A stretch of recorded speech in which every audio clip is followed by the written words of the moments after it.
बिस्मिल्लाहिर्रहमानिर्रहीम। जिन बच्चों को बचपन में दुरूद शरीफ की लोरियाँ देकर सुलाया जाता है, तिलावत कलाम मजीद सुनाई जाती है, अल्लाह के ज़िक्र पर सुलाया जाता है, हम्दें और नातें पढ़ी जाती हैं, वो बच्चे इन्हीं चीज़ों को अडॉप्ट करते हुए इन्हें अपनी ज़िंदगी का हिस्सा बना लेते हैं।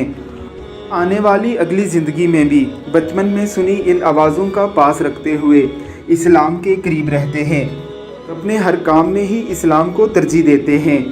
ज़रा देखिए इस मासूम नन्हे से बच्चे को, इसकी उम्र 1 साल है। इसके वालिद साहब का कहना है कि ये बच्चा उस वक्त तक नहीं सोता जब तक इसे तिलावत कलाम मजीद ना सुनाई जाए। बचपन से ही इसे तिलावत कलाम मजीद सुनाई जाती थी। घर में लगी हुई तिलावत कलाम मजीद को सुनकर इसकी आदत ऐसे बन चुकी है कि ये तिलावत कलाम मजीद सुने बगैर नहीं सोता।